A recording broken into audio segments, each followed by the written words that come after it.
Président. Je suis vraiment très, très heureuse de vous accueillir ici. Alors, la salle est un peu impressionnante. Je disais à Madame la Présidente Delga, c'est un lieu d'inspiration.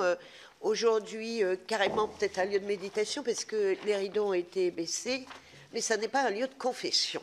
Voilà, je vous rassure. En tout cas... mais elles ne sont pas interdites. Elles ne sont pas interdites.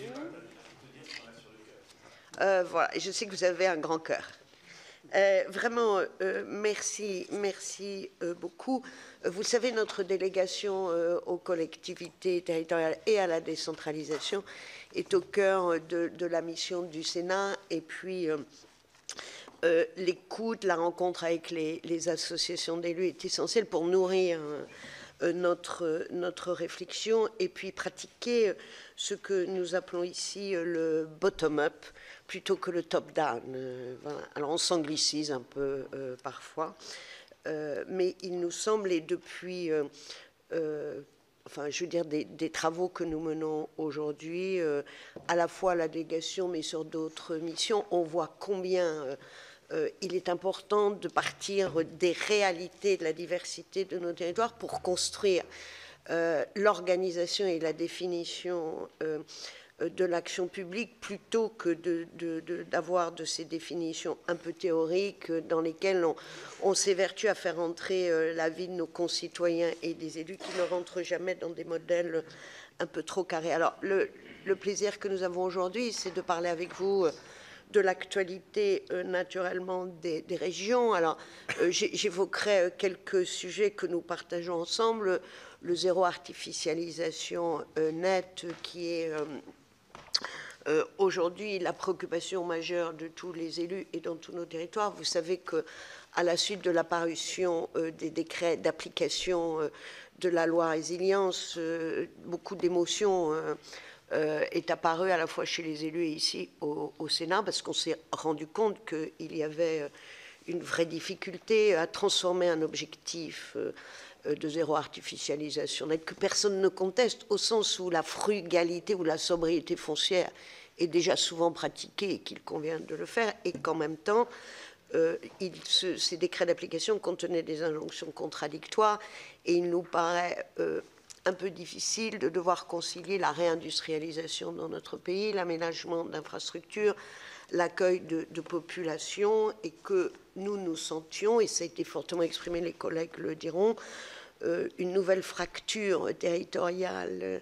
un peu épidermique qui apparaissait, les régions rurales considérant que le ZAN, tel que le décret d'application le décrivait, pouvait être en quelque sorte une extinction des lumières dans la ruralité. Donc le Sénat a organisé une mission spéciale conduite par Valérie Létard et Jean-Baptiste Blanc pour entendre, écouter, réfléchir, et cette mission a abouti à une proposition de loi qui va être discutée très prochainement au Sénat à la mi-mars, et nous savons que dans ce zéro artificialisation nette, le rôle des régions est un rôle éminent, parfois plus ou moins, comment dire, enfin, qui suscite, semble-t-il, dans certaines régions, peu d'appétence, en disant qu'il ne s'agit pas pour nous, les régions, d'être amenées à être l'autorité qui va apparaître comme celle qui rationne, qui arbitre. Voilà. Donc c'est un vrai sujet pour nous, et on sait que pour vous, c'en est certainement un, puisqu'il y a cette notion d'équilibre territorial dans chacune des régions. Le deuxième sujet est celui des mobilités. Aujourd'hui, il y a un enjeu majeur en termes de mobilité, on le sait. Moi, je suis très sensible aux déclarations de Régions de France enfin, les régions sont des acteurs majeurs de la mobilité, et que cela a bien été défini dans la loi mobilité qui était portée à l'époque par Madame Borne, mais qui, comme bien souvent dans notre pays, parce que c'est ainsi que les choses se font, on parle philosophie, alors on trouve les idées assez géniales, et dans un deuxième temps on parle argent, et là ça devient un petit peu plus compliqué, et on voit bien qu'il y a une véritable question pour les régions sur le financement de votre compétence mobilité, a fortiori avec le New Deal ferroviaire qui est annoncé, qui est en soi une bonne chose. Voilà. Donc je pense que vous nous en parlerez certainement. Et puis troisième point, et j'en terminerai là, pour les questions un peu techniques, c'est la situation financière des régions, c'est-à-dire comment est-ce que on voit aujourd'hui l'évolution de cette situation financière, sachant que vous êtes aussi particulièrement impacté par la hausse du coût de l'énergie, car je crois que c'est 1,15 milliard de surcoûts, de coûts supplémentaires, dont 30% dans les lycées et les transports. Et puis une question, alors non pas philosophique, mais ici une question qui va nous permettre de nous élever, n'est-ce pas, à laquelle vous avez beaucoup participé dans la réflexion qu'avait conduit le président Larcher en 2020, réflexion qui avait amené aux 50 propositions en faveur des libertés locales, puisque au sein de Territoires Unis, vous aviez été très actif dans le travail que nous avions conduit. Aujourd'hui, le président du Sénat a à nouveau relancé la réflexion avec un groupe transpartisan, et nous pensons que il faut vraiment que nous tirions la leçon de la crise de la Covid, qui a vraiment permis de découvrir à ceux qui l'ignoraient l'importance et la capacité des collectivités à gérer un certain nombre de compétences avec beaucoup d'agilité, de réactivité, et dans un mode que j'appelle les circuits courts, qui sont très tendance en ce moment au Salon de l'agriculture de manière générale, mais qui dans notre pays et dans notre culture, on va dire, de l'action publique, sont encore un peu des choses oubliées qu'on cultive. Alors peut-être que c'est malgré nous, je ne sais pas, et quand je dis on... c'est un on assez général, c'est de recentralisation.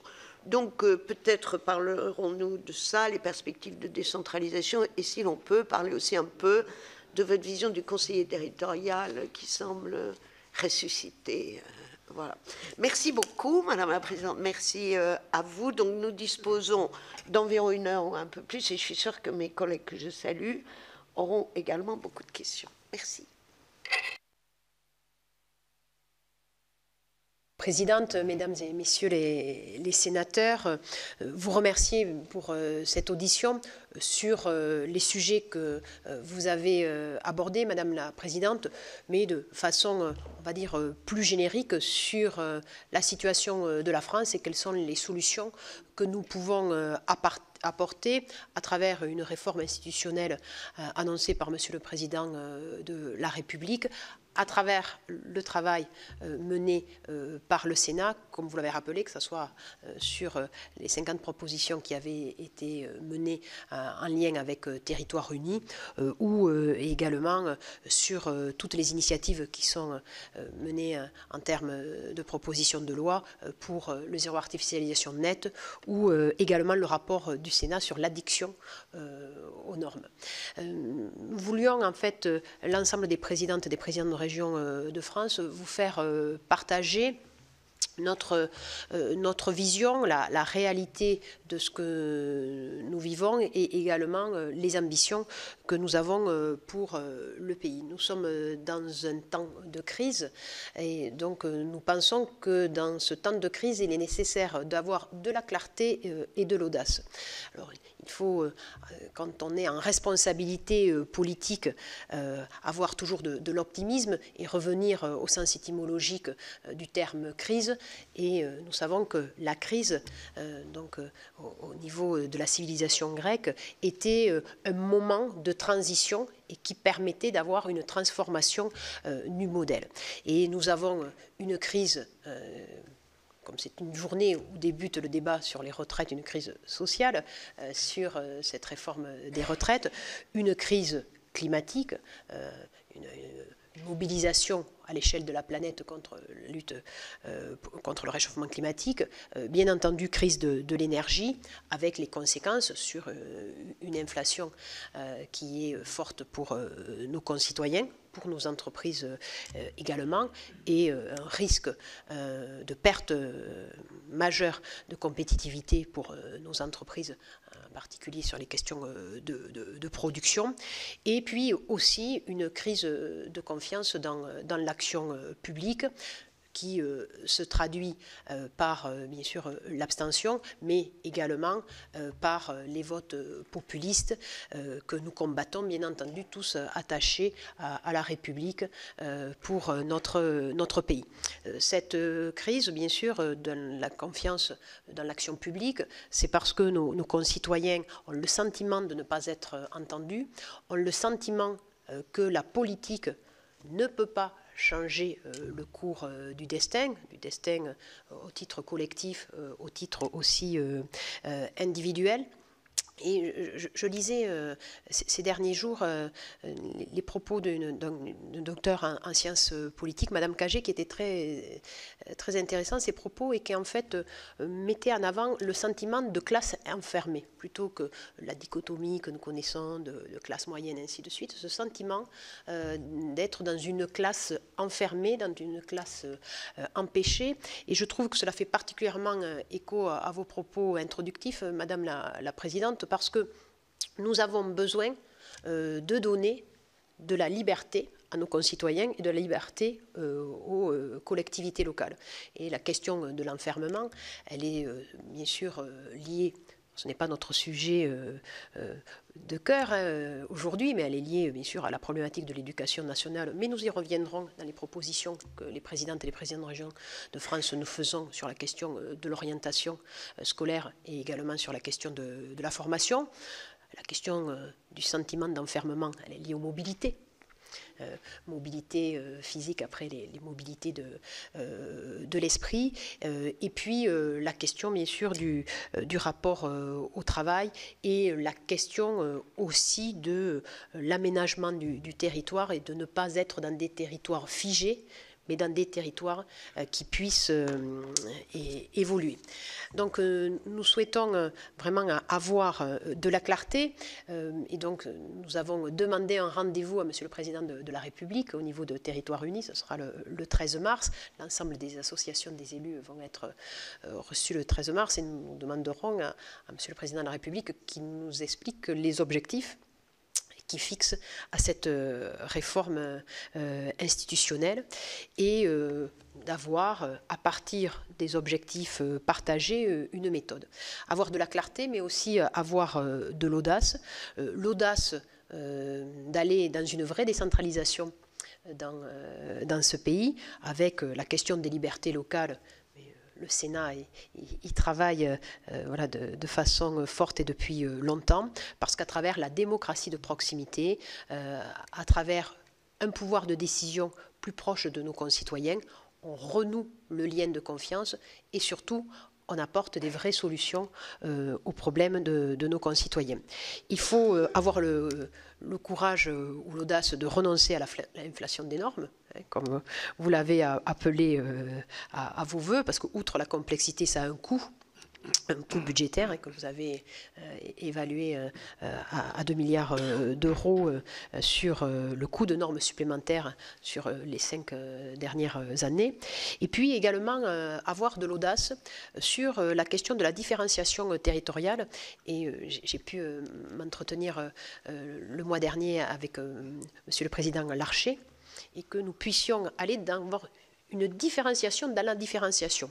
Et je pense tout particulièrement au territoire d'outre-mer ou à la Corse, puisque l'ensemble des présidentes et présidents de région sont favorables à une autonomie renforcée pour la Corse, mais également à ce qu'il puisse y avoir une différenciation dans la différenciation pour nos territoires d'outre-mer, parce que les sujets de la Réunion sont différents de ceux, par exemple, des Antilles. Et nous devons avoir cette capacité à agir parce que nous avons la maturité politique et nous avons aussi un état de droit qui garantit bien sûr que les principes de notre République soient appliqués sur l'ensemble de nos territoires. Alors les régions, nous sommes des acteurs qui avons, à travers leur nouveau périmètre et à travers les nouvelles compétences, un acteur qui est encore plus présent dans le quotidien des Français. Nous l'avons démontré au moment de la crise sanitaire, où nous sommes unis pour pouvoir acheter massivement des masques, organiser des centres de vaccination avec les communes. Et surtout, nous avons augmenté fortement notre investissement entre 2019 et donc 2021. Nous avons augmenté notre investissement de plus de 20% parce que nous avons été accompagnants et également stimulant pour les plans de relance qui avaient été lancés sous l'égide de l'ancien Premier ministre Jean Castex. Donc des régions qui sont engagées, qui n'ont pas retrouvé leur niveau de l'autofinancement avant crise, parce qu'il a été nécessaire d'augmenter fortement les aides aux entreprises, à toutes les entreprises, que ce soit des commerçants, des artisans, mais également aider pour l'innovation et la recherche pour les grandes entreprises, parce que nous partageons l'absolue nécessité que nous puissions avoir une souveraineté dans notre pays, souveraineté bien sûr industrielle qui passe par des investissements forts au niveau de l'innovation, mais également un accompagnement sur l'ensemble des territoires, souveraineté alimentaire. Nous sommes dans la semaine bien sûr du salon de l'agriculture, souveraineté sanitaire et souveraineté aussi énergétique. Il y a des rumeurs comme quoi il y aurait des réflexions sur le redécoupage des régions, alors de 4 grandes régions, Grand Est, donc Nouvelle-Aquitaine, Auvergne-Rhône-Alpes et donc l'Occitanie. Donc, j'ai répondu en tant que présidente de région de France, nous n'avons pas souhaité, les autres présidents, rentrer dans une polémique à partir de rumeurs ou de propos d'un président d'un parti politique, parce que nous pensons que avant de parler de redécoupage, faisons le bilan et l'INSEE en a fait une première évaluation et a démontré que dans ces grandes régions, la dynamique économique était beaucoup plus renforcée, et c'est pour cela qu'en plus, à titre personnel, j'ai toujours défendu les grandes régions quand j'étais même vice-présidente de la région Midi-Pyrénées, parce qu'avec les grandes régions, c'est la bonne taille pour pouvoir créer de vraies filières économiques. Et si on prend la question de l'hydrogène sur les énergies renouvelables, cela a été possible de pouvoir mettre la supply chain dans l'ensemble de l'hydrogène, parce que nous avons les tailles qui nous permettent de commencer sur la production, sur la distribution et ensuite sur les usages. Donc des régions qui ont une situation financière qui est solide, parce que nous n'avons pas un niveau d'endettement trop élevé, nous l'avons maîtrisé, tout en ayant bien sûr un investissement qui a été accru comme je vous l'indiquais, mais des finances qui sont soumises là à la question énergétique vraiment de façon forte, puisque nous avons, comme les communes, comme les départements, la question des dépenses énergétiques dans nos bâtiments, mais en plus, nous avons la question des dépenses énergétiques sur les questions des transports, alors, transport scolaire, donc avec aussi le prix des carburants, mais également dans notre partenariat avec la SNCF. Donc là, nous négocions sur ces conventions qui sont assez techniques, pour que la SNCF ne nous facture pas au-delà du coût réel de ce qu'ils ont pu subir. Et de plus, cette problématique budgétaire très significative sur l'augmentation des factures énergétiques de la SNCF est aggravée par un coût des péages qui pourrait être augmenté de l'ordre de 8%. Alors donc, pas rentrer dans le détail du financement des réseaux ferroviaires en France, mais c'est quand même un non-sens, parce que plus vous faites rouler de trains et plus votre coût des péages augmente. Donc si nous n'étions pas des présidents responsables, la solution budgétaire serait qu'il y ait le moins de trains possible et nos finances s'en porteraient le mieux possible. Mais seulement nous, territoires, nous les aimons et surtout nous les vivons et nous savons à quel point il est indispensable d'avoir le rail, d'avoir des trains d'aménagement du territoire et puis des trains aussi grande vitesse pour finir le maillage des LGV. Donc ce que nous souhaitons, nous les régions, c'est d'avoir une vision des objectifs qui soit claire et des réponses qui soient apportées à ce que nous considérons comme des difficultés pour notre pays. Donc le premier sujet, la question de l'école au sens générique du terme, ce n'est pas juste école primaire, nous pensons que nous devons redonner la pleine ambition à l'école, à la méritocratie républicaine. Et nous, les régions, nous souhaitons qu'au niveau de l'orientation scolaire, il y ait une vraie délégation aux régions, puisqu'il y a une loi qui existe, mais dans les faits, il y a des freins qui sont très très significatifs. Et nous souhaitons que cette question de l'orientation scolaire, tout particulièrement au collège, parce que c'est là que l'orientation scolaire se joue, avant même le lycée, il puisse y avoir de la part des régions qui sont le go-between entre le monde de l'éducation et le monde de l'entreprise, vraiment une implication plus forte des salariés, des chefs d'entreprise pour venir témoigner soit dans les écoles, soit dans des salons que nous organisons à proximité. C'est une question de lutte contre le déterminisme social. C'est aussi une question de compétitivité de nos entreprises pour qu'il puisse y avoir des salariés qui soient formés, qui soient épanouis dans leur métier. Et aujourd'hui, quand nous rencontrons des chefs d'entreprise, le premier sujet est certes l'énergie, mais celui qui vient quasiment au même niveau, c'est la question des difficultés de recrutement. Et donc là, nous devons prendre le problème à la base et nous avons une orientation scolaire qui est déficiente et nous avons trop de jeunes qui ne connaissent pas la diversité et la réalité des métiers et qui parfois vont dans des voies qui ne leur conviennent pas.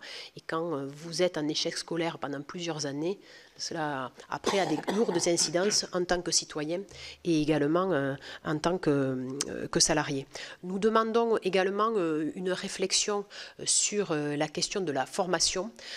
Aujourd'hui, les régions, nous avons les missions de formation initiale, que ce soit à travers les lycées, que ce soit à travers l'enseignement supérieur, la formation des demandeurs d'emploi et la formation des salariés étant organisée par les OPCO. Cette division de la formation ne nous paraît plus pertinente parce que à la suite de cette crise sanitaire, du confinement, il y a deux tendances structurelles de fond. Tout d'abord, que nos salariés souhaitent avoir plusieurs métiers dans une vie. Et donc, le fait de rester dans une même entreprise et d'évoluer, cela ne correspond plus, avec des métiers très différents. Donc c'est pour cela que la question de la césure entre la formation continue et la formation initiale n'est plus pertinente parce que souvent des salariés dans des grandes entreprises qui ont des moyens de financer des formations veulent avoir des formations tout à fait différentes des métiers de l'entreprise pour aller vers d'autres horizons et on a le cas souvent de l'ingénieur qui veut devenir agriculteur ou commerçant.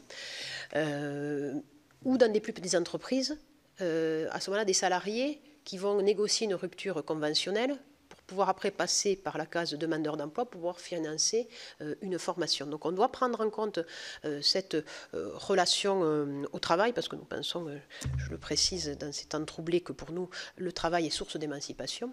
Nous partageons qu'il est nécessaire de prendre en compte ce rapport au travail qui est différent et d'avoir la volonté d'avoir plusieurs métiers dans une vie.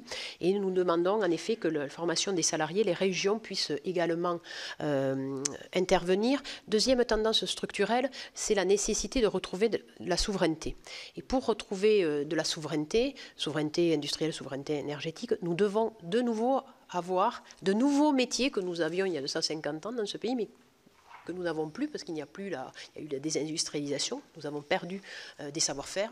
Donc nous avons besoin de réactualiser ou carrément de réintroduire de nouveaux métiers dans notre pays. Et nous avons aussi, par rapport à la souveraineté énergétique, tous les métiers divers qui sont liés à la transition écologique et énergétique que nous devons mettre en œuvre. Donc le premier sujet de nos concitoyens, c'est la question de ce sentiment d'enfermement, que l'école ne joue plus son rôle. Je n'aime pas trop le terme ascenseur social, je préfère escalier de la réussite, parce que dans la vie, on n'appuie jamais sur un bouton pour que quelque chose se passe, il faut toujours faire un effort. Et dans un escalier, il y a une rampe qui aide quand il y a les coups durs. Et le deuxième sujet, c'est bien sûr la question de la santé. C'est la difficulté d'accès aux soins. Et là, nous souhaitons que les régions aient plus de missions sur la détermination des places dans les formations sanitaires et sociales et que nous ne dépendions pas du gouvernement pour définir le nombre des places alors qu'il y a des besoins majeurs sur l'ensemble de ces métiers et que nous puissions avoir dans le cadre de l'expérimentation la possibilité pour les présidentes et les présidents qui le souhaitent d'investir dans les hôpitaux locaux. Le troisième sujet, c'est la question des mobilités. Voilà, vous en avez parlé, Madame la Présidente. Nous pensons qu'il est absolument nécessaire de développer le rail pour trois raisons. Tout d'abord, pour les questions de transition écologique et énergétique, le rail est la bonne solution, elle n'est pas l'unique, mais est la bonne solution au niveau environnemental, sur la question du pouvoir d'achat, sur la question de la souveraineté industrielle. Il est absolument nécessaire. Et donc, nous avons appelé, dans une tribune, alors Franck, c'était 22 octobre. 22 octobre. Voilà, parce que toi tu as la mémoire des dates mieux que moi, donc du 22 octobre, donc un New Deal ferroviaire. Nous avions demandé donc 100 milliards sur les 10 prochaines années. Ça ne correspond pas tout à fait à la nouvelle donne annoncée par la Première ministre, même si nous avons salué l'intention favorable, puisque là c'est 100 milliards sur les 17 prochaines. Mais donc nous allons travailler pour faire monter ce sujet. Donc un investissement massif, parce que s'il n'y a pas d'investissement, la moitié des lignes ferroviaires dans ce pays d'ici 5 ans fermeront. C'est une réalité. Nous avons un réseau qui est en très mauvais état. Nous avons la nécessité de régénérer, sur le terme technique, le réseau ferré. Nous avons besoin de le moderniser, et tout particulièrement avec les équipements de RTMS de niveau 2. C'est la signalisation. J'étais la semaine dernière au Sénégal et voilà, j'ai pu visiter le nouveau RER de Dakar, et donc là, équipé un RTMS de niveau 2.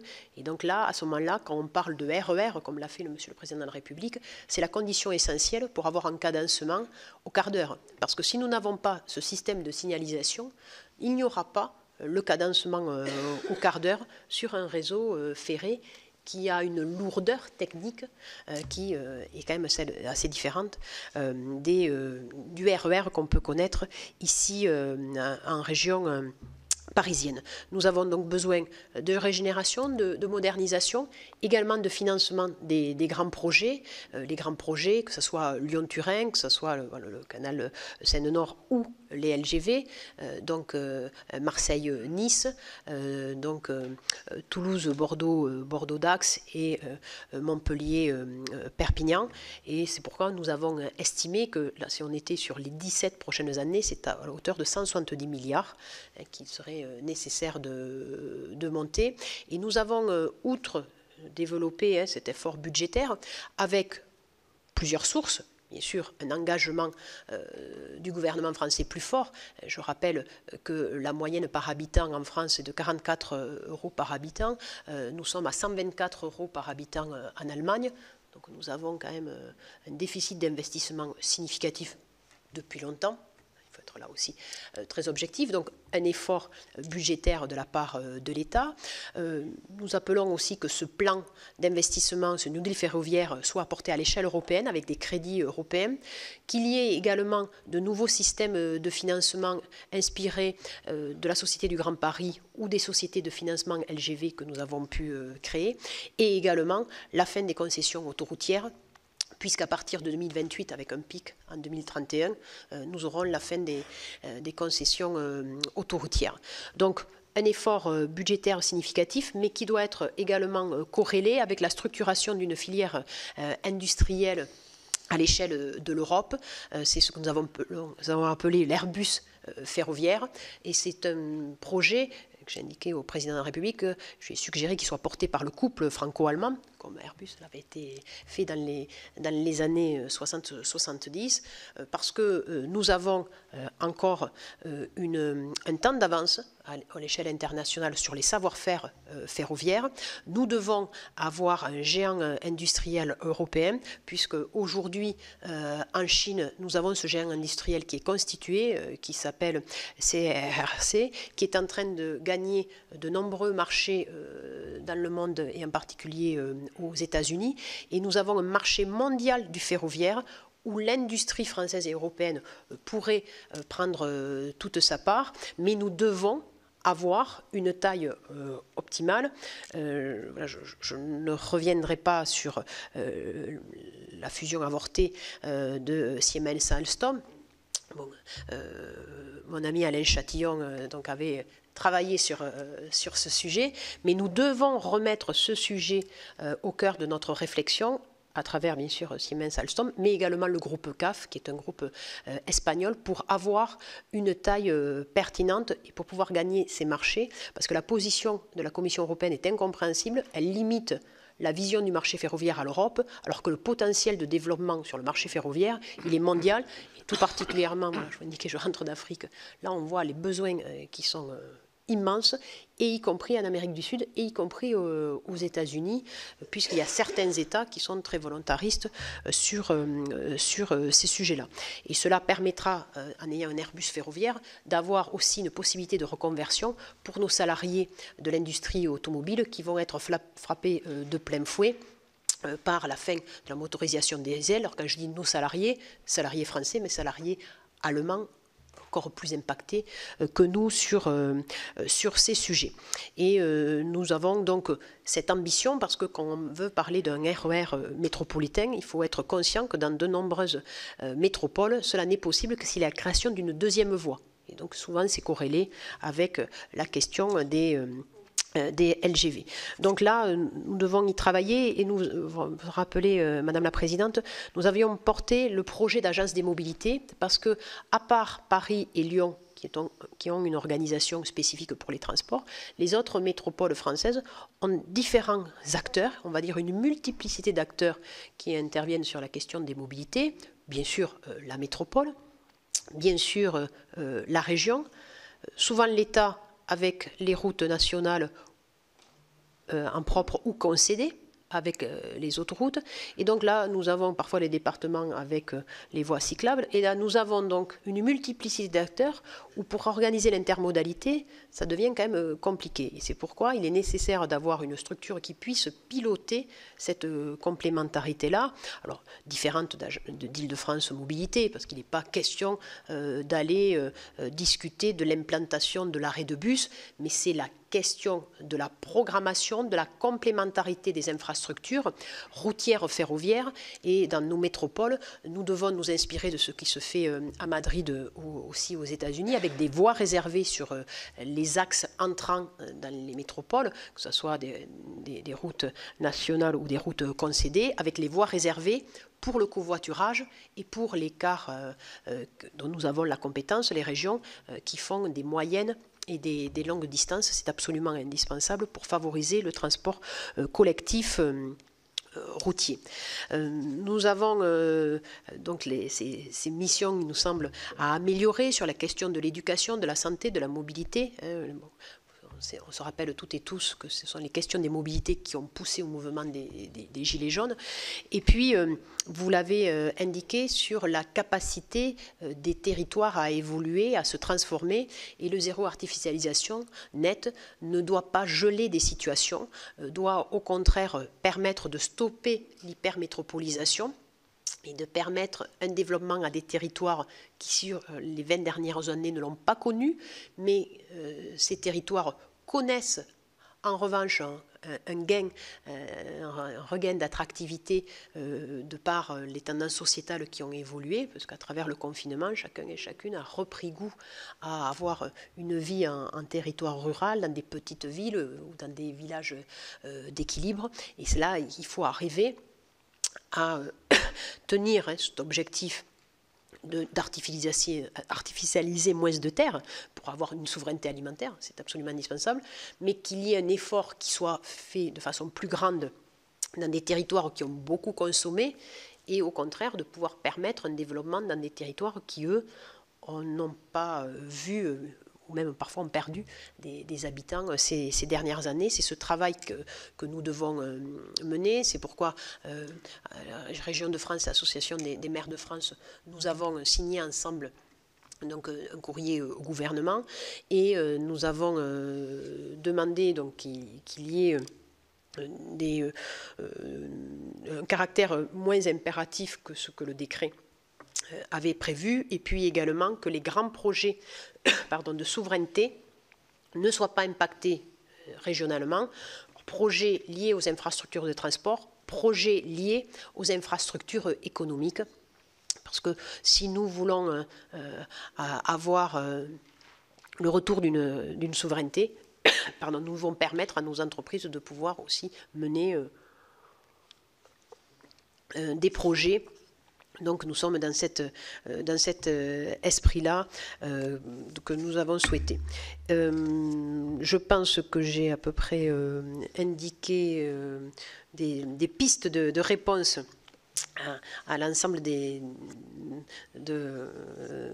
vos remarques. Mais voilà, maintenant, nous nous tenons, François Bonneau, Franck Leroy et moi-même, à votre disposition pour répondre à l'ensemble des questions. Merci Madame la Présidente. J'invite les collègues qui souhaitent interpeller Madame la Présidente et les présidents à manifester leur intérêt.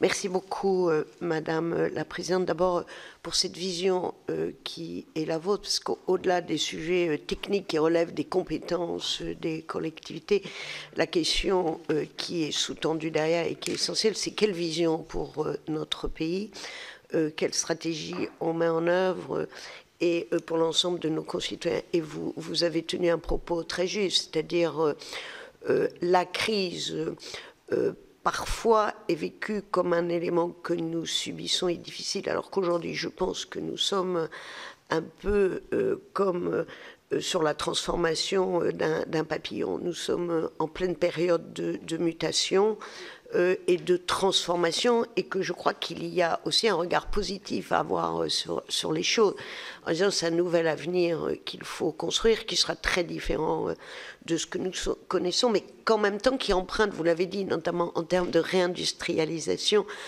qui emprunte parfois à une histoire récente.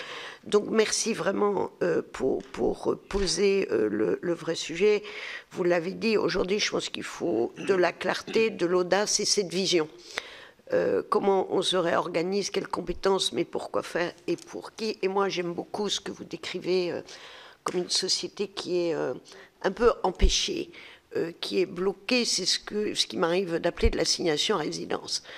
C'est-à-dire que là où vous habitez, là parfois vous êtes condamné à vivre et qu'il est compliqué pour un étudiant de la Creuse d'aller dans une école de commerce ou université en Normandie parce que ça n'est pas son univers et il est vraiment empêché. Donc les régions jouent un rôle, je le dis avec beaucoup de conviction, absolument stratégique dans la capacité à sortir chacun de son espace. Vous avez parlé des mobilités. La mobilité est un enjeu majeur, à la fois pour les entreprises, et je ne peux pas m'empêcher, Madame la Présidente, en vous entendant, de repenser aux déclarations de la direction de l'entreprise Legrand à Limoges, qui explique qu'aujourd'hui, il est absolument impossible pour elle, ou il peut être impossible, de maintenir des centres de décision.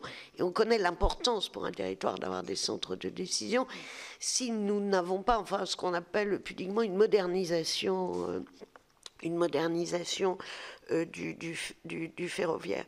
Je pense qu'en matière de mobilité, votre proposition d'agence des mobilités, elle est indispensable. Parce qu'aujourd'hui, là encore, on voit des opérateurs qui peuvent être des intercommunalités qui agissent sur leur périmètre administratif, alors que la mobilité répond à des exigences de bassin de vie. La mise en place des ZFE va aussi aggraver les choses, et qu'il faut effectivement qu'il y ait une coordination entre les régions, les départements, les intercos. C'est, je crois, un enjeu majeur pour débloquer, notre pays. Dernier point que je voudrais évoquer, et Monsieur le Président Bonneau avait invité quelques-uns d'entre nous il y a très peu de temps pour parler des interrogations qui se posent sur les questions de l'emploi et de la formation.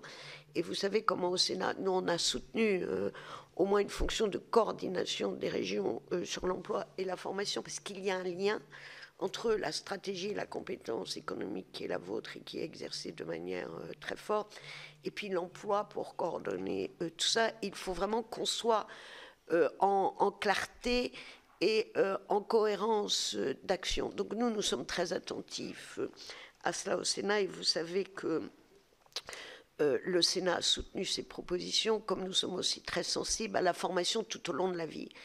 Parce qu'aujourd'hui, on voit bien la mobilité professionnelle, l'envie d'avoir plusieurs métiers dans sa vie, et cela ne peut se faire que si effectivement il y a une cohérence entre les emplois, les envies, ça peut être des emplois salariés, mais aussi des emplois de création d'entreprise et un dispositif de formation. Et puis dernier point rapide sur le découpage.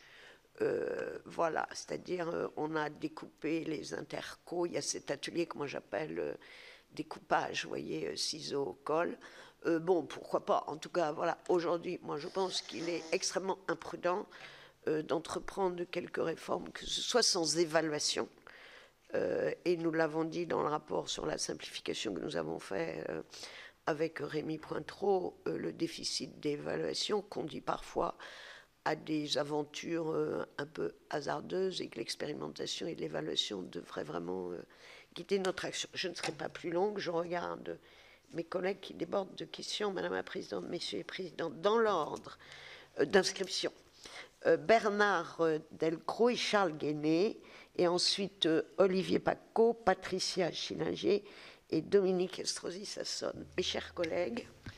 Bien, merci beaucoup, Madame la Présidente, Messieurs les Présidents, de ce moment d'échange, et Madame la Présidente pour votre propos que je partage complètement. J'aurais envie de rebondir sur beaucoup de sujets, mais évidemment je vais me limiter et revenir sur les mobilités. Juste avant, vous dire que je partage complètement l'orientation que vous proposez sur la question du droit à construire, qui est à un moment de mettre fin ou de limiter ou de stopper, vous avez dit, l'hyper-métropolisation pour garder des marges de droit à construire dans les territoires ruraux. C'est des questions, des enjeux importants à la fois en matière d'écologie, d'environnement, mais aussi de cohésion sociale et d'apaisement social, j'ai envie de dire.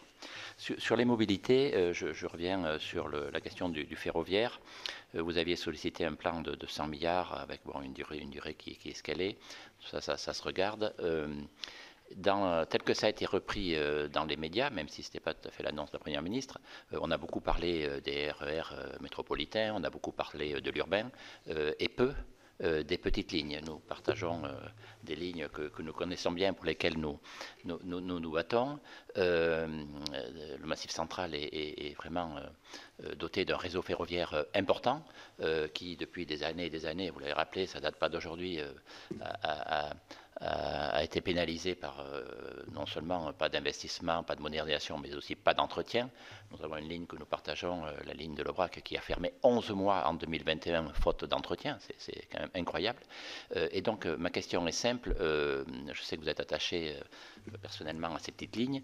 En fait, pour vraiment remettre en service ces lignes et offrir un service tel qu'il doit être aujourd'hui, combien faudrait-il investir sur le réseau des ça les petites lignes, sur le réseau des petites lignes, et dans quel délai, et comment ces lignes qui sont parfois fréquentées, parfois peu, faute évidemment de services adaptés aux besoins d'aujourd'hui.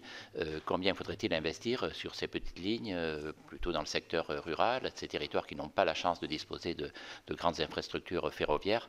Combien faudrait-il vraiment investir pour remettre ces lignes en état de répondre aux besoins des usagers, mais aussi des entreprises de ces territoires?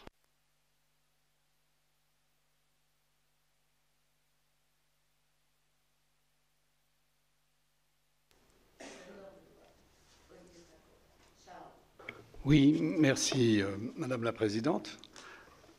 Madame la Présidente, vous nous avez parlé à la fois des libertés locales et un peu de la crise et de la nécessité du changement de modèle. S'il est bien un domaine où on est obligé de constater le changement de modèle, c'est notamment celui de la fiscalité et des finances locales. Et simplement autrefois, la liberté dans ce domaine s'appelait autonomie fiscale. Force est de constater que maintenant, on partage beaucoup les impôts nationaux et disons que vous êtes probablement les chefs de file dans ce domaine, puisque nous, encore le bloc communal est encore plus à l'aise. Mais on sent quand même que c'est une tendance lourde. Et alors, comme vous allez rencontrer le président le 13 mars, si j'ai bien entendu, je pense que vous avez peut-être évoqué cet aspect, on ne sait jamais, mais bien que vous n'ayez pas l'air de mal vivre cette mutation, il me semble qu'elle pose deux sujets, au moins celui de la gouvernance, un peu, parce que vis-à-vis de l'État, comment partage-t-on cette ressource? Et je crois que, je ne sais pas si notre pays est vraiment équipé pour faire ça. Il y a des pays riverains, comme je regarde Franck, mais par exemple l'Allemagne qui a l'habitude de partager beaucoup plus ces choses-là. Et le second aspect, c'est non seulement avec l'État, le partage doit être fait, mais entre les régions aussi, comment cela peut-il se passer?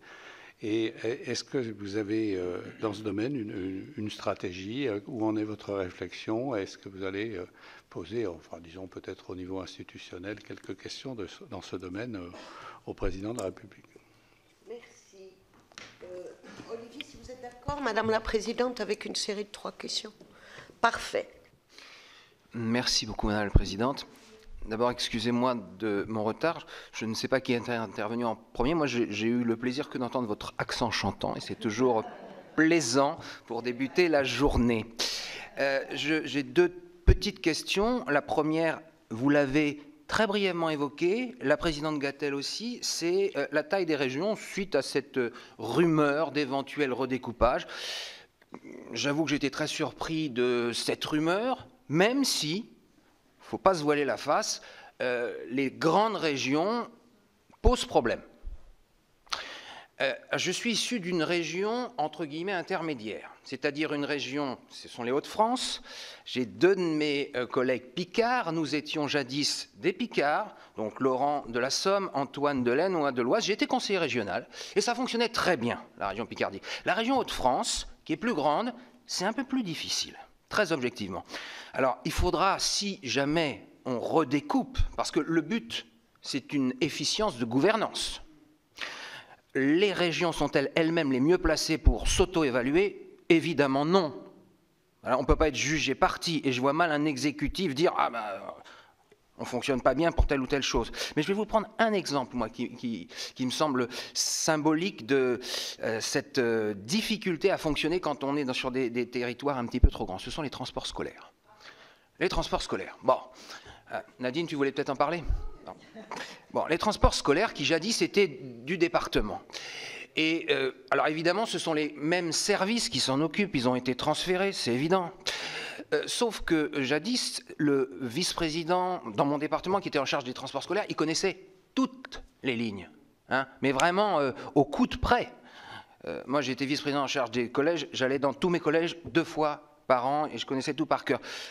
L'actuel vice-président en charge de cette question à la région des Hauts-de-France, il il ne sait pas où se situe Précy, Gouy-les-Groseilliers, etc. Ce n'est pas possible. Et la problématique, c'est que finalement, qui prend le pouvoir, ce sont les administratifs. Il y a une technocratisation dans ce cas très précis. Et la réponse apportée lorsqu'il y a un problème, alors apportée à un usager, à un parent d'élève, à des élus, elle n'est pas forcément la plus adaptée.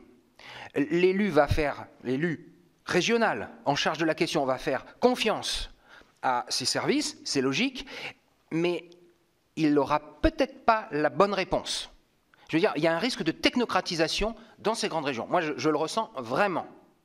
On a un excellent président de région dans les Hauts-de-France, mais je ne suis pas convaincu que cette course au gigantisme ait été efficace. J'ai une deuxième toute petite question. Je ne suis pas sûr que ça ait été abordé, mais le conseiller territorial, quid, qu'en pensez-vous? Voilà des questions diverses et variées, fort pertinentes en tout cas. Je vais vous répondre sur la question des grandes régions.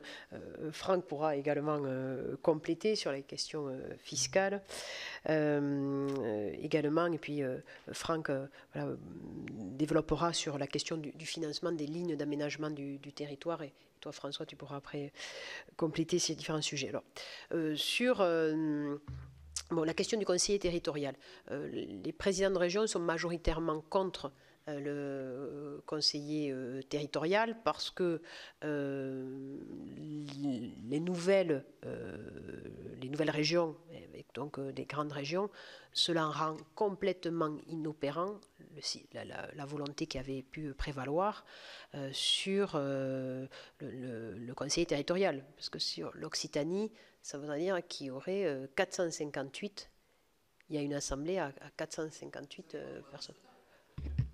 Oui, mais à ce moment-là, attention, vous ne pouvez pas non, il faut redécouper les cantons. Enfin, vous pouvez, là, il y a la question, si on fait, si on veut à ce moment, voilà, ça veut dire si on veut avoir de la proximité, enfin, je veux dire, il faut savoir je reviens au début de mon propos introductif, c'est la clarté, il faut savoir quel est l'objectif. Si l'objectif c'est la proximité ou si réduire le nombre d'élus, c'est pas pareil. Parce que donc sur la question des cantons, j'ai participé au gouvernement Valls et donc j'ai défendu cette réforme. Et le canton le plus grand de France en termes de superficie est en Comminges, sur mes terres natales, il y a 110 communes. Donc je mesure ce que c'est qu'un canton à 110 communes. Voilà, l'ancienne députée que je suis d'une circonscription de 290 communes, bon, voilà, c'est ce que c'est. Donc bon, aujourd'hui majoritairement les présidents de région, voilà, ils sont opposés. Voilà, pour être transparent, sont dans un état d'esprit plutôt ouvert et prêt à y travailler, donc Xavier Bertrand et Christelle Morancé, et puis après pour tout le reste nous y sommes opposés parce que nous jugeons que cela n'est pas pertinent. Alors bon, pour les présidents de gauche c'est une constance, voilà, mais pour les autres de par les nouvelles configurations. Alors sur la question du fonctionnement des grandes régions, je partage votre analyse que ce n'est pas au président de région de faire juste le diagnostic, mais ce que j'ai indiqué c'est que l'INSEE a fait une évaluation des grandes régions sur l'aspect du développement économique et là a démontré la plus-value des grandes régions pour la structuration des filières industrielles. Voilà. Donc très clairement, parce que là aussi il faut savoir quels sont les enjeux. Voilà. Quels sont les enjeux et on doit fixer les enjeux aux régions. Alors, soit les régions, on considère que nous devons être sur la question de la création d'emplois, de la création de valeur. Et là je mets au défi un quelconque expert de démontrer que les grandes régions ce n'est pas pertinent. Quand vous voulez créer une filière économique, vous devez la créer de bout en bout. Et sur 4 départements, je suis désolé, ce n'est pas pertinent. Voilà. Ce n'est pas pertinent. Une filière économique, il faut que vous puissiez, alors je m'excuse du terme, mais bon, comme on est de Toulouse, c'est la supply chain. La supply chain, il faut la prendre du début à la fin. Une filière économique, c'est ça. Voilà. Et sur la question des énergies renouvelables, des nouvelles ou de la réindustrialisation, vous devez être en capacité d'agir sur la formation, c'est-à-dire les universités, d'agir avec les centres de recherche et l'innovation. De nouveau, là, c'est les régions. Ensuite, vous devez avoir des grands porteurs industrielle. Là, de nouveau, c'est les régions qui peuvent travailler. Vous devez après travailler sur la structuration de la sous-traitance. Vous devez également travailler sur toutes les infrastructures, en plus de celles de la formation, de l'enseignement supérieur, qui favorisent le développement économique. C'est la question des mobilités. Voilà. Et là, à ce moment-là, vous avez une pertinence. Alors, donc après, il faut qu'on ait une évaluation, et nous sommes alors là, bien sûr, tout disposés à donner tous les chiffres de cette démonstration. Alors sur la question des transports scolaires, en Occitanie, le transport scolaire, il est gratuit. Voilà. Il est gratuit. Et j'ai vu mes dotations baisser comme tous les présidents de région. On rend à la première ministre Borne, c'est la première année où nous n'avons pas de baisse des dotations, mais depuis 5 ans, nous avons eu chaque année de baisse de dotations. Et la région Occitanie et la région Hauts-de-France ont été les 2 régions les plus impactées pour des sujets qui sont liés, mais monsieur le sénateur de la Haute-Marne s'en rappelle de la réforme de l'ATP, où nous avions été les 2 régions les plus impactées. Donc on a vu quand même, Xavier Bertrand et moi-même, nous avons vu nos dotations baisser de façon significative. Si j'ai réussi à faire la gratuité des transports scolaires sur 13 départements, c'est parce que les économies que j'ai faites sur la gestion qui était faite par les départements m'ont permis de faire la gratuité. Il y a 180 000 enfants tous les jours qui circulent dans du transport scolaire. Et cette question de la connaissance, vous l'avez dit à mon accent, dans le Comminges étant un des territoires les moins denses de France, je suis très attachée à ce qu'on connaisse la réalité de vie de nos concitoyens.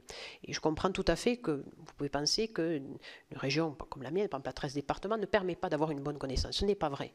Quand il y a une volonté politique, on connaît bien. Sur les 13 départements, j'ai 18 maisons de la région.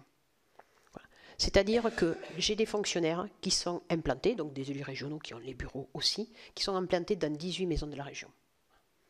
Et j'ai réussi à faire sur mon premier mandat 200 millions d'euros d'économie. Donc ça veut dire qu'il y a des solutions, parce que je partage la nécessité, parce que le transport scolaire, c'est pas du porte-à-porte, mais quasiment. Voilà. Donc il faut connaître que la route elle est en pente, que dans tel territoire elle est en pente ou elle est à côté d'un ruisseau, et donc ça veut dire qu'elle est plus souvent gelée, ainsi de suite. Voilà. Tout ça je connais par cœur, je suis une Pyrénéenne. Voilà. Mais quand vous voulez connaître le terrain, vous mettez en place un dispositif et vous pouvez le faire. Ça s'appelle du volontarisme politique. Et sur la question du transport scolaire, c'est cela la réalité. Sur 13 départements, voilà, j'ai réussi à mettre en place la gratuité des transports scolaires. Et ce n'est pas parce que j'ai eu des dotations supplémentaires. C'est parce que, et je le dis à mes collègues, présidents de département, voilà, je leur dis, voilà, ça a été mieux géré. Voilà, c'est simple, clair et net. Et ça, si vous préférez, sur la question de lutter contre l'enfermement, voilà, parce que l'éducation, ça y participe sur ces sujets-là. Donc après, mais nous sommes ouverts sur d'autres dysfonctionnements qui peuvent être vécus, mais moi je me permets d'insister sur la question de l'économie. Voilà. Moi, quand on voit quand même que l'industrie en France, elle est au même niveau que l'industrie en Grèce, enfin, vous n'étiez peut-être pas au début, mais je suis une ancienne latiniste helléniste et je suis passionnée par la Grèce. Voilà. Ce pays, j'adore ce pays. Mais quand on me dit que mon pays, la France, a le même niveau d'industrialisation que la Grèce, si vous préférez, je pense quand même qu'il y a un vrai sujet. La Grèce a de nombreuses qualités que j'admire, mais d'être ramené quand même au niveau de l'industrie de la Grèce, si vous préférez, c'est pas quand même, ça n'a jamais brillé de ce côté-là. Par la pensée, la Grèce a brillé, mais pas quand même par le système industriel. Donc nous avons un enjeu. Et si nous continuons à ne pas privilégier la question de la souveraineté, nous aurons des lendemains qui déchantent. Voilà. Donc, et donc, moi, il faut savoir quels sont les objectifs, quelles sont les priorités dans ce pays. Si nous ne reprenons pas notre destin en main, si nous ne sommes pas en capacité d'avoir une souveraineté, bon, et chacun sait que quand je dis souveraineté, c'est certainement pas de se replier sur soi. Je suis pour l'ouverture, je suis pour la rencontre, je suis pour la mondialisation et je considère que l'autre, quelle que soit sa couleur de peau, est une chance. Voilà. Mais nous devons avoir une reprise en main et nous devons, en termes économiques, être très volontaristes. Voilà. Et on ne peut pas continuer sur la division. Et juste sur l'économie, les régions, elles savent aussi bien aider le boucher qui fait sa tournée, c'est-à-dire qu'on finance en Centre-Val de Loire, François, il finance le boucher qui a un camion qui fait la tournée des villages, comme on finance le centre de recherche international d'une entreprise, et ainsi de suite. On sait le faire, il faut avoir de la volonté. Et puis, sur la question des finances locales, l'ensemble des présidents de région, nous préférerions avoir une autonomie fiscale qu'une autonomie financière. Parce que la problématique dans ce pays, c'est que l'autonomie financière n'est pas garantie par la Constitution. Contrairement, mais ça Franck peut le développer encore mieux que moi, que les Länder allemands. C'est-à-dire que nous avons une autonomie financière qui, chaque année, est soumise au vote du Parlement. Et nous avons eu quand même, je le rappelle, la désagréable surprise en 2017, les régions, de voir notre dotation, d'une année à l'autre, de baisser quand même de 500 millions. Quand même. Donc l'année 2017, elle a été compliquée pour nos budgets. Donc nous préférerions avoir une autonomie fiscale. D'ailleurs, c'est dans le livre blanc des régions que nous avions rédigé pour les candidats à la présidentielle il y a de ça un an, nous l'avions mis. Ce n'est pas la tendance actuelle, puisque les départements l'ont perdu, l'autonomie fiscale. Le bloc communal en garde un peu, mais de façon, certes peut-être philosophique, mais surtout de façon responsable, nous pensons, les présidents de région, que quand on dirige, on doit être responsable, et la question de l'impôt est une forme de responsabilité. J'ai été maire, voilà, je menais une politique fiscale et je l'assumais. Voilà, donc, et quand il faut faire des augmentations, on fait des augmentations. Donc moi je pense que même pour la démocratie locale, si vous préférez, c'est une bonne chose d'avoir un impôt local corrélé aux compétences. Parce qu'il y a ce sujet quand même aussi, sans être trop longue, quand les régions, nous investissons massivement sur l'économie. Nous n'en avons aucune retombée. Ce sont les intercommunalités qui l'ont. Voilà, parfois dans les discussions avec mes 150 présidents de Comcom, voilà, quand ils me disent oui, mais voilà, il faut que tu augmentes encore la subvention pour ça, je fais oui, d'accord, mais je dis la fiscalité, c'est qui la reçoit là? Je dis les amis. Voilà, je dis, voilà. Pour Olivier Paccaud, peut-être un éclairage d'une région qui n'a pas changé.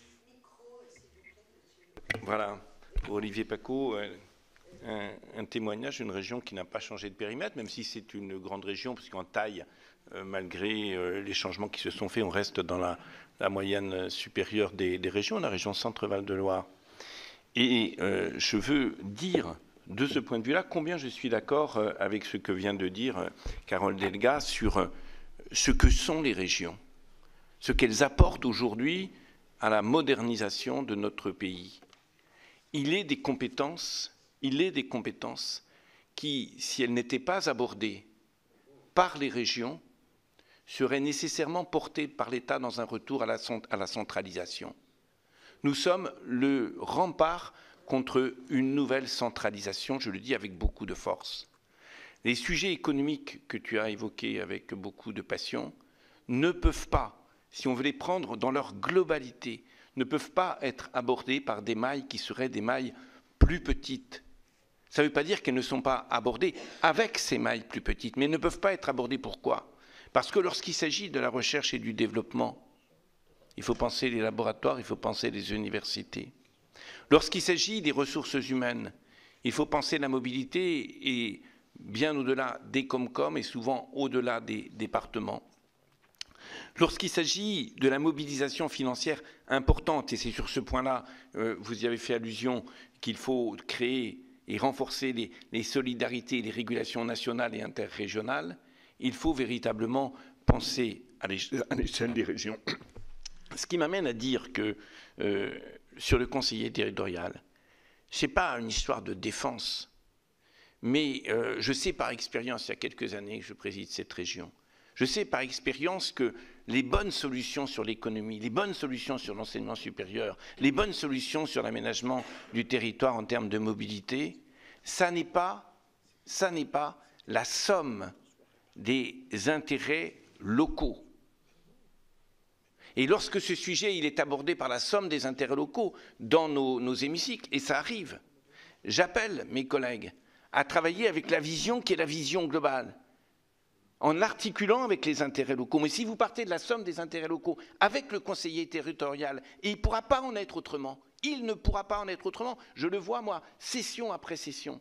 À ce moment-là, on perdra la force de l'aménagement du territoire et soyez assurés qu'elle sera reprise à un autre niveau et ce sera à nouveau un isolement de la France dans cette vision hyper centralisée, hyper verticale qui nous a fait tant de mal parce qu'on ne peut pas régler les problèmes territoriaux à partir de Paris et seulement à partir de Paris. Je veux insister là-dessus. Regardons quand même, et je laisserai la parole à Franck, regardons quand même le problème de la mobilité. On a quand même eu le rapport Spinetta. Personne n'oserait le dire aujourd'hui, mais il n'y a pas très longtemps, le rapport Spinetta, je me rappelle, j'étais en session, mon cabinet m'apporte une déclaration, et il y avait la liste des régions, des lignes dans ma région qui allaient fermer. Alors que nous demandions la réouverture de lignes de fret, nous demandions la modernisation et la réouverture de lignes de voyageurs.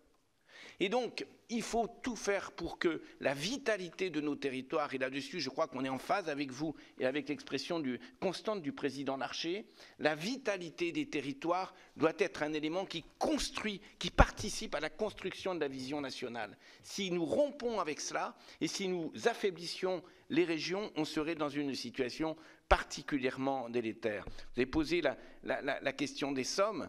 Si on relie le problème du transport collectif et par la route et par le rail, au problème qui est le problème central aujourd'hui de la lutte contre le réchauffement climatique, on voit bien qu'il y a là un enjeu financier considérable qui nous dépasse et qui nous dépasse tous. Et qu'il faut trouver les modèles financiers de portage de ces investissements sur des durées moyennes et longues, parce que sans quoi on ne sera pas au rendez-vous. Moi, dans ma région, il y a urgence à réouvrir un certain nombre de lignes, parce que la population s'est agrégée de manière différente, et parce qu'aujourd'hui, on a des routes qui sont totalement dangereuses et saturées, que le réflexe, ça peut être faire plus de routes, mais ce serait complètement stupide d'aller ainsi. C'est pourquoi la proposition des RER urbains, etc., il faut la réfléchir et la prendre au sérieux, mais elle est loin de tout couvrir. Réouverture des petites lignes, ouverture de nouvelles lignes, lignes de fret, on vient de faire entre deux régions, la région Normandie et la région Centre-Val de Loire, un accord pour lancer un programme pour le transport sur le rail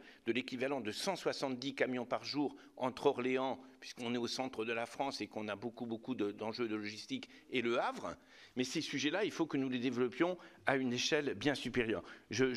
Un point sur le ZAN quand même. Un point sur le ZAN. Je veux attirer votre attention, c'est un combat que je mène avec l'ensemble des collectivités territoriales et hier encore, Nadine, dans l'Indre, puisque j'ai animé une réunion sur l'économie et une réunion avec les collectivités territoriales. Je trouve, et je l'ai dit à faux ministre et puis préfète de région, je trouve que le terme il est particulièrement dangereux.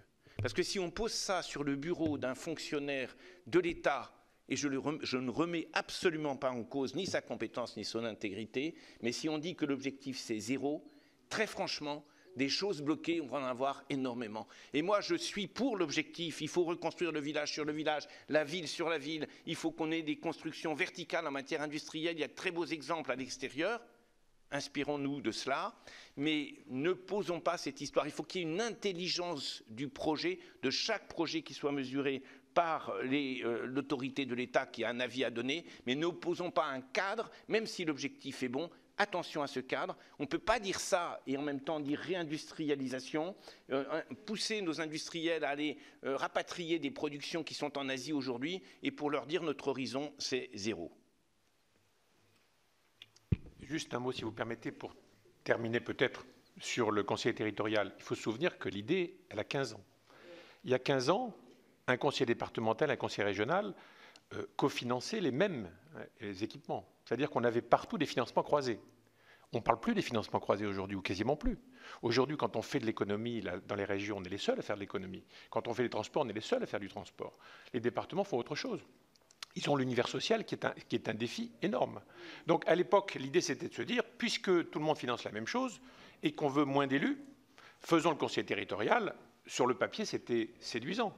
Et ça pouvait être entendu par la population. Donc moins d'élus, mais demain, moins d'élus, ça veut dire moins de proximité avec les territoires.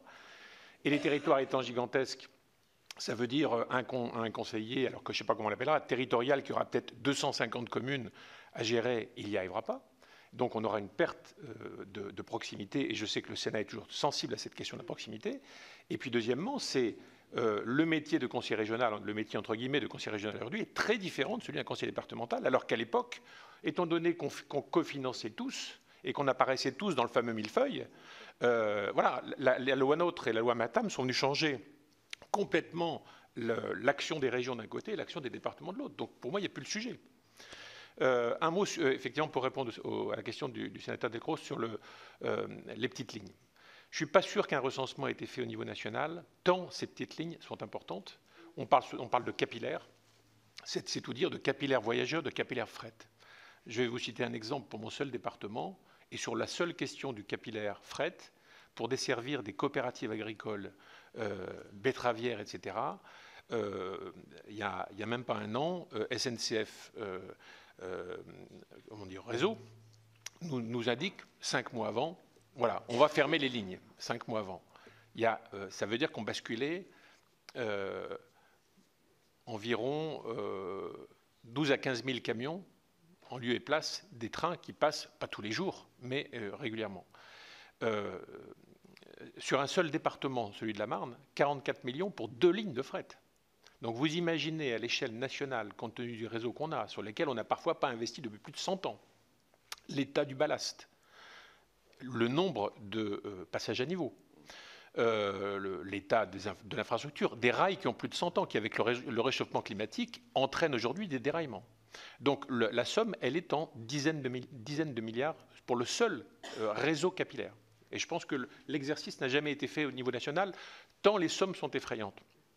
Moi, je pense que l'avenir de ces petites lignes, c'est probablement un autre modèle de train, plus léger, avec un changement de référentiel de la SNCF. Il se trouve que j'ai visité dans ma région il y a peu de temps, mais je sais qu'il y a d'autres expériences dans d'autres régions, un train beaucoup plus petit, beaucoup plus léger, qui a une empreinte carbone au kilomètre inférieure de 90% par rapport au train actuel, parce qu'il fonctionne sur des batteries électriques, et que les coûts d'exploitation sont divisés par 5 par rapport au référentiel actuel de la SNCF. Je pense que l'avenir de ces petites lignes, il faut les préserver, parce que je suis intimement persuadé que si on fait le choix de ce que Carole expliquait tout à l'heure, qui est de redevenir les grands spécialistes du transport, mais aussi bien des TGV que du transport de petites lignes, il faut qu'on invente ces trains de demain. Ils fonctionneront en Alsace sur une ou deux lignes expérimentales dans un an et demi exactement. Ce train circulera, il s'appelle le Drési. On va le faire fonctionner pendant un an sans passagers, simplement pour voir s'il fonctionne. Mais par exemple, je vous donne l'exemple de ce type de train. Il est avec un pilote à bord, il peut devenir autonome un jour ou l'autre, mais quand on arrive près d'un passage à niveau, il a la capacité de ralentir pour laisser passer les voitures ou passer, etc. C'est-à-dire qu'on n'a pas à refaire tous les passages à niveau, ce qui engendre des coûts sur ces petites lignes qui sont insurmontables pour aucune collectivité et pour l'État. Donc l'avenir de ces petites lignes, il faut le penser autrement. Je pense que si on veut, j'allais dire, donner des signes forts à la ruralité, il faut inventer un autre type de train. Nos industriels sont capables de le faire aujourd'hui, ils travaillent aujourd'hui, et je pense qu'on aura besoin pour le coup de régions fortes pour investir aux côtés de l'État sur cette problématique des transports. Sur le ZAN, je vais prendre encore l'exemple de l'Alsace. On a une sénatrice de l'Alsace qui est présente ici. Un département comme l'Alsace, c'est un département très dense. Ce département ne pourra jamais arriver au ZAN. Pourquoi ? Parce que son développement est tel qu'il n'arrivera pas à compenser l'urbanisation qu'il connaîtra ou qu'il subira. Quand on est à proximité du Sungo, du côté de Saint-Louis, où vous êtes en bordure de la frontière suisse, quand vous êtes à l'Eurométropole de Strasbourg ou ailleurs, vous connaissez un développement économique extrêmement important qu'il va falloir compenser. À l'échelle, à supposer que la région Alsace redevienne une région, à l'échelle d'une région Alsace, l'Alsace est incapable de compenser l'arrivée aux ZAN. Si elle ne va pas compenser sur une autre partie de la région, où on a parfois des dizaines de milliers d'hectares de friches qui pourraient retrouver vie ou être renaturées dans l'équilibre du ZAN. Et ça, on a quand même dans notre pays entre 180 000 et 200 000 hectares de friches. C'est considérable. C'est bien plus que ce que nous artificialisons en globalité. Le problème, c'est qu'il faut aller les chercher. Elles ne sont pas forcément à l'endroit où on voudrait faire du développement économique, parce que ces friches, elles sont liées à une crise industrielle qui a vécu, et si on a mis à une époque, dans certaines vallées, des usines, on ne les mettrait plus dans ces mêmes vallées aujourd'hui. Donc il faut avoir des régions suffisamment grandes pour que cette organisation du ZAN se fasse, et je rejoins évidemment totalement ce qu'a dit François tout à l'heure sur la maladresse de ce terme qui fait peur à tout le monde. Moi, je suis en plus président des maires de la Marne, puisque je suis encore président de l'agglomération. C'est la question numéro 1 dans toutes nos assemblées, parce que ce terme a fait peur à tout le monde, et tout le monde imaginait que le ZAN, c'était demain matin. La réforme n'a pas été expliquée, les décrets d'application n'ont pas correspondu à l'esprit de la commission mixte permanente, c'est le moins qu'on puisse dire. C'est le moins qu'on puisse dire. Et puis on mêlait les projets d'État, une centrale nucléaire, avec un petit lotissement ou une petite zone artisanale. Donc on mettait tout dans le même sac. Et demain, l'installation par l'État d'un centre de retraitement de déchets nucléaires, comme on en a un chez nous, j'allais dire, impacter l'enveloppe régionale de manière considérable. Et on avait le sentiment d'être lésé. Et puis, tous les territoires ruraux avaient le sentiment qu'une fois de plus, je reprends leur expression entre guillemets, c'était les territoires métropolitains qui allaient absorber toute la capacité d'urbanisation au détriment des zones rurales. Donc, l'idée, on ne peut qu'y souscrire parce qu'effectivement, les sols ont un rôle extrêmement important dans la séquestration du carbone. Et si on veut arriver en 2050 à la neutralité carbone, il faut aller aux ZAN. Mais la méthode a été désastreuse. Et il est temps de la corriger si on veut entraîner les élus dans cet objectif. Mais effectivement, on sait reconstruire la ville sur la ville, on sait redensifier les cœurs de village, on sait... J'ai vu l'autre jour, dernier exemple que je cite, en Lorraine, dans l'usine qui fabrique les Masters de Renault. C'est une usine qui se trouve à Bâtilly. Le chef d'entreprise, le chef du site, le responsable du site, a réussi à récupérer 3 hectares sur 16 hectares construits en réorganisant son stockage dans l'entreprise. Et il me dit, avec ça, je vais rapatrier des sous-traitants dans mon entreprise, alors qu'avant, il y avait les transports, etc. Mais je me suis rendu compte qu'avant, on stockait à l'horizontale. Maintenant, c'est stocké à la verticale. Quand on doit chauffer 16 hectares au lieu de 13, ce n'est pas la même chose. Donc, il me dit, moi, l'enjeu énergétique, j'ai dit à mes équipes, regardez, on peut gagner de la place. Et je dégage 3 hectares dans mon entreprise. Donc, ça aussi, c'est du ZAN. Combien d'entreprises ont acheté, dans les années 70, 10 hectares et n'en occupent que 5 aujourd'hui ? Parce qu'on stocke des palettes, on stocke des trucs comme ça. Donc ces espaces, ils existent aujourd'hui. Et je pense que le ZAN, il est aujourd'hui compliqué parce que le projet était mal vendu. Il n'a pas été vendu du tout d'ailleurs, puisqu'en plus on arrivait en période électorale.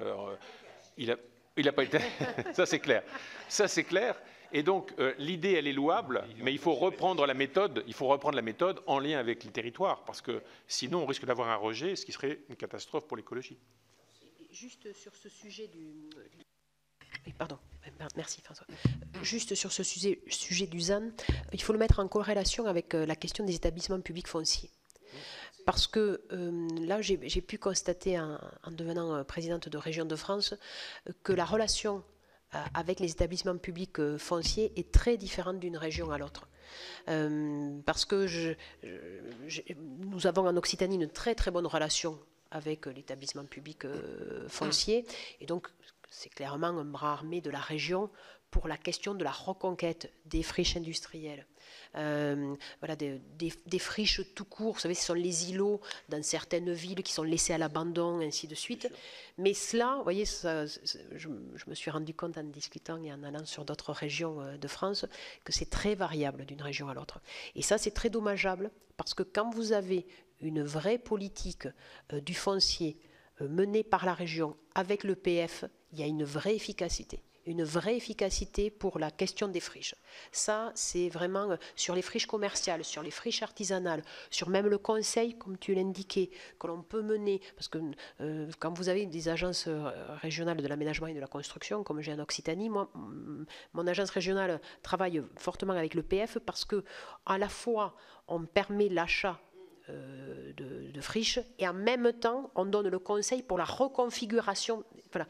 Mais cela, en fait, je me suis rendu compte que c'était un écosystème qui était favorable parce que les personnes se connaissaient bien, et ainsi de suite.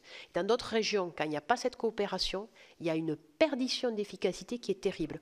Et pour aider justement à la réussite du zéro artificialisation nette, qu'il y ait vraiment une prise vraiment en main des EPF par les régions, ça permettrait d'avoir une très grande efficacité. Vraiment. Juste pour clore sur le ZAN, alors je vous encourage à soutenir la proposition de loi du Sénat qui remet, on va dire, un peu d'intelligence territoriale et surtout d'efficacité, et que cette proposition de loi n'intègre pas les deux éléments que vous avez évoqués qui sont importants, c'est-à-dire le financement par le biais des EPF et l'ingénierie qui est nécessaire pour permettre aux collectivités de définir un projet intelligent. Ça, nous n'avons pas pu le mettre dans la première proposition parce qu'il y avait urgence à permettre de redonner du possible et du faisable sur un texte qui a été, on va dire, interprété d'une manière, on va dire, excessive pour être très aimable, voire détournée de l'esprit du législateur. Je ne serai pas plus longue parce que voilà, cette rencontre nous passionne. On a 3 demandes d'intervention. Il nous reste 10 minutes, je crois. Donc, Patricia Schillinger, Dominique Estrosi Sassone et Antoine Lefebvre, qui sont des maîtres en matière de contraction d'intervention. Merci à vous. Merci beaucoup. Oui, d'Alsace. Bonjour, Monsieur Franck. Le roi, félicitations aussi pour votre élection, hein, qui est voilà, on ne s'est pas encore rencontrés, mais je me permets de... oui, je suis là, alors, donc je me permets. Vous avez évoqué justement la mobilité et puis surtout les travaux au niveau ferroviaire, et c'est vrai que cette lenteur est presque insupportable parce qu'on sait que des millions ont été déjà mis en place, mais on ne voit pas les investissements de fait sur des régions comme l'Alsace, puisqu'on sait qu'il y a plus de 750 millions qui devraient être investis sur les petites lignes, et il y a des attentes sur des lignes comme Colmar-Fribourg ou Bolvillers-Guebwiller, et c'est vrai qu'on aimerait bien qu'il y ait plus d'engagement vers la mobilité, et on en a besoin. Vous avez rappelé que l'Alsace est un deux petits départements qui sont très denses et où les transports vraiment pèsent sur les citoyens.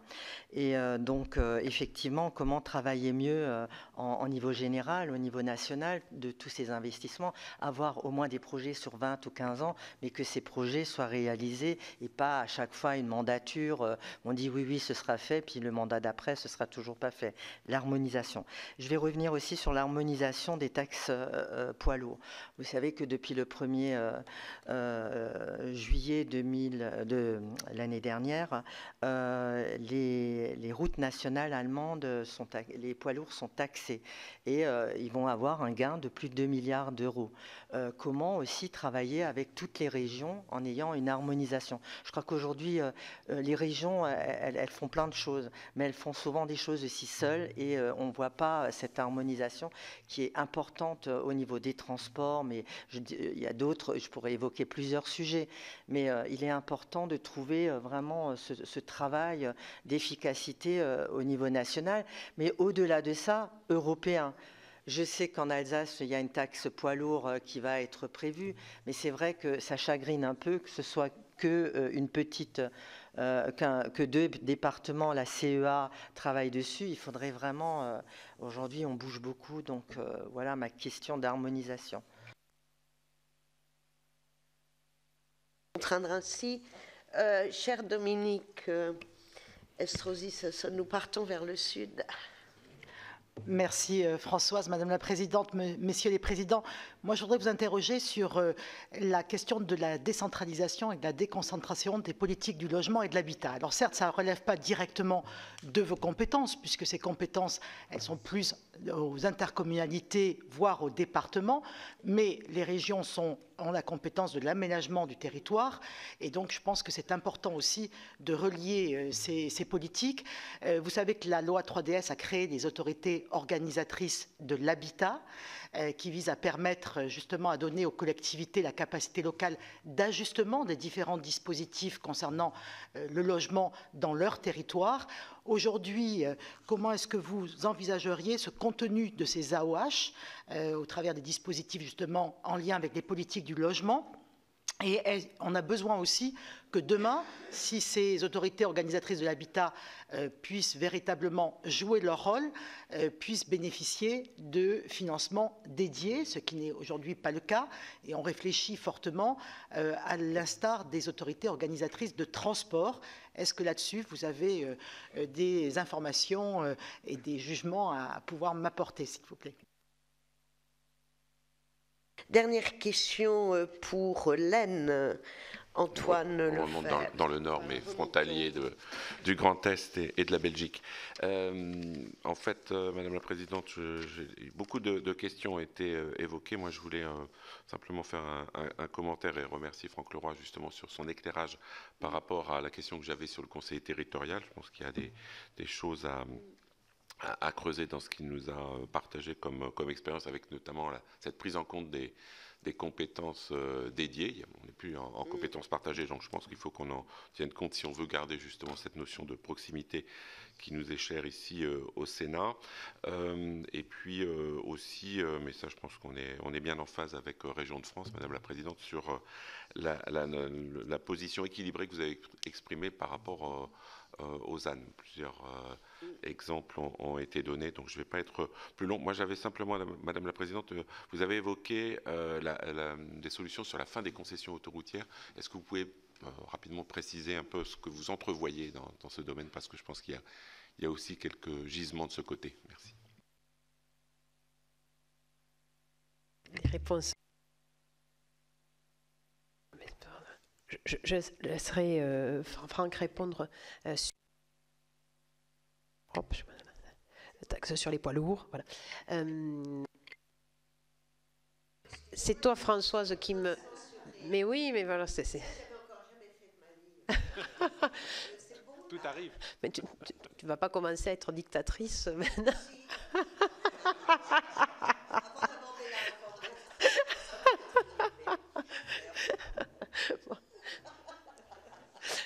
Donc, sur les autorités organisatrices de l'habitat, nous n'avons pas voilà, d'informations assez récentes. Nous sommes majoritairement, les présidents de région, plutôt favorables sur la politique du logement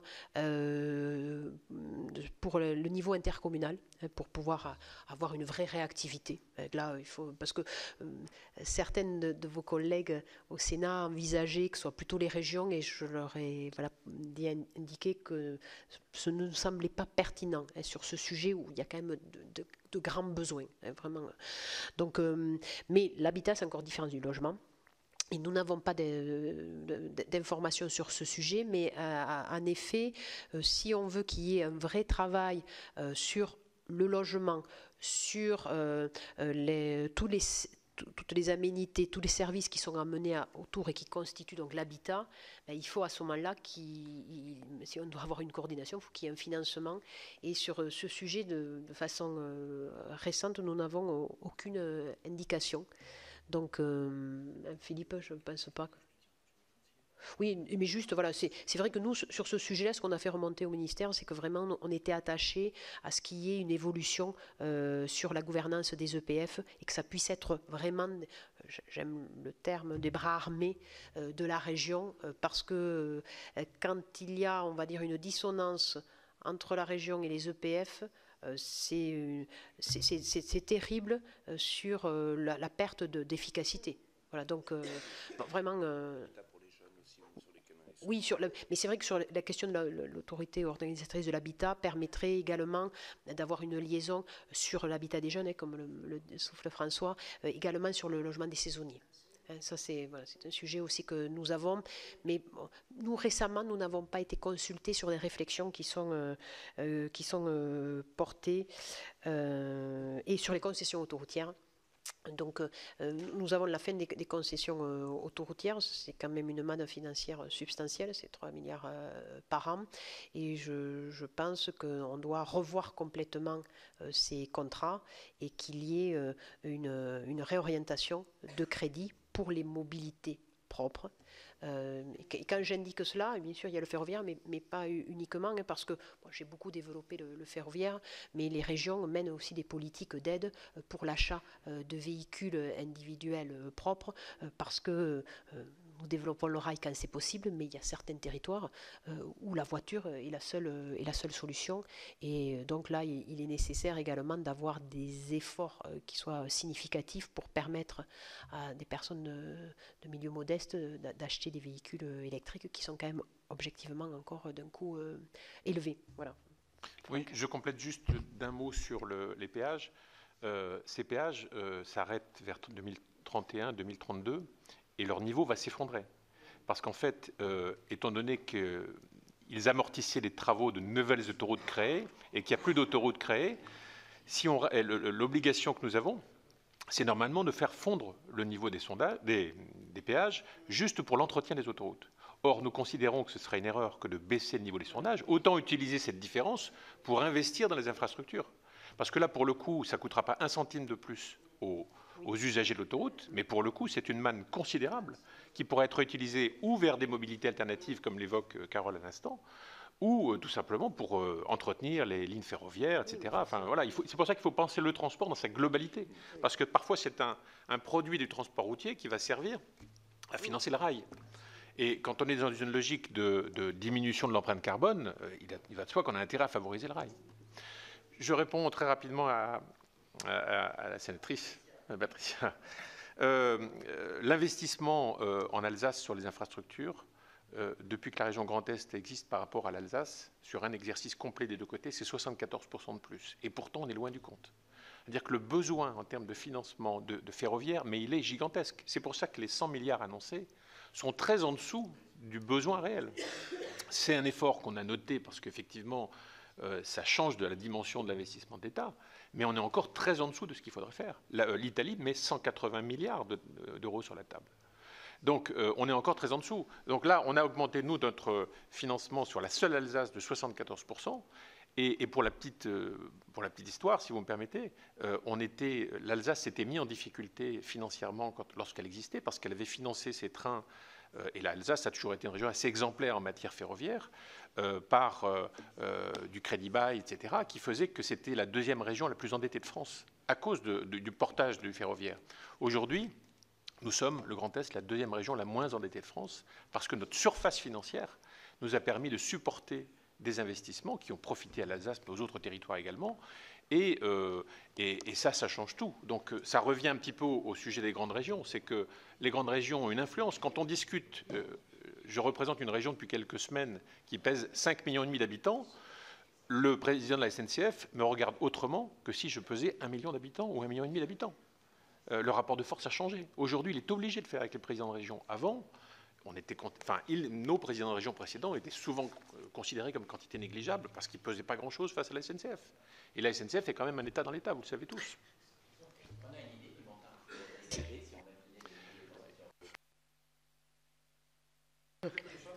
C'est 3 milliards par an. Hein. C'est de l'ordre. Okay. Alors, bon, c'est peut-être 3,5 milliards, c'est peut-être du 0,8, mais c'est de l'ordre de 3 milliards d'euros par an.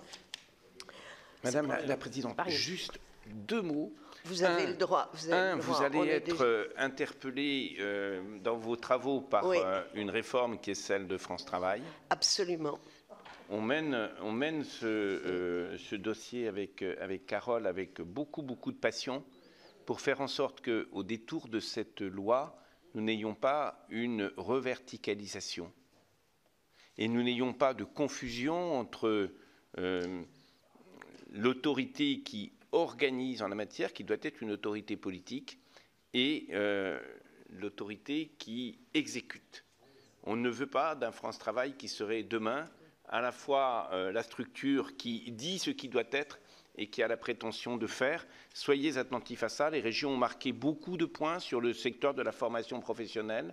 On doit rester vraiment en visibilité. Et le deuxième point, le sujet de la santé, Carole l'a évoqué rapidement. Nous sommes preneurs de discussions à tous les niveaux pour prendre notre part. On sait aujourd'hui la difficulté du sujet. Il est absolument incontournable. On va vers une catastrophe entre l'augmentation du besoin avec le vieillissement et la chute des effectifs de médecins. Il faut des réformes, il faut de la formation. On est preneurs pour être plus encore considérés dans les réflexions qui vont accoucher, nous l'espérons, de solutions urgentes. Merci, Monsieur le Président, pour ces 2 messages complémentaires que nous n'avons pas eu le temps de traiter, mais vous savez nous partageons la même préoccupation et la même vision avec le Sénat, et c'est très important qu'ici on puisse, entre guillemets, contaminer les esprits sur ce que vous disiez autour de France Travail, parce que c'est un vrai sujet. et un sujet de cohérence. C'est-à-dire comment on fabrique l'efficacité de l'action publique. Il faut qu'on sorte de nos silos et de cette vision centralisée.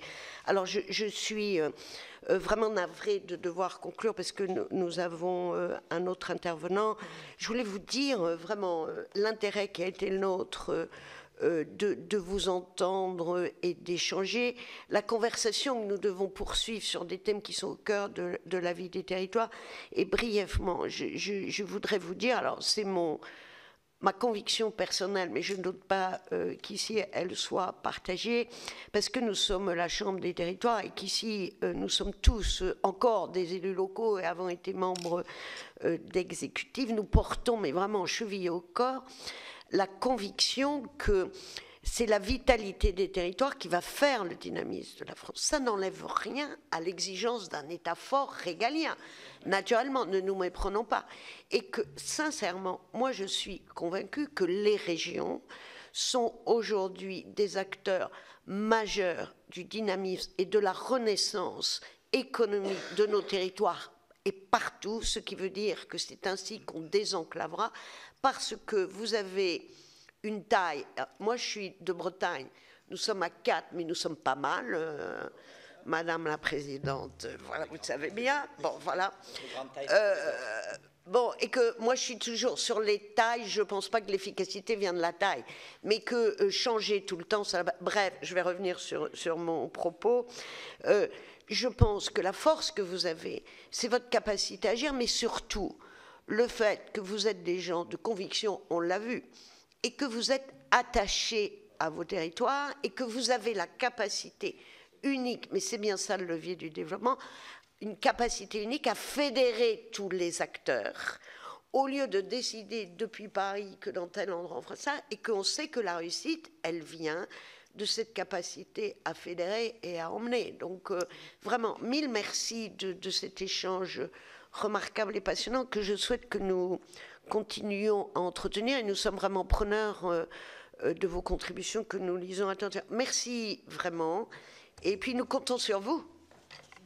Merci Madame la Présidente, merci Mesdames et Messieurs les sénateurs. Merci.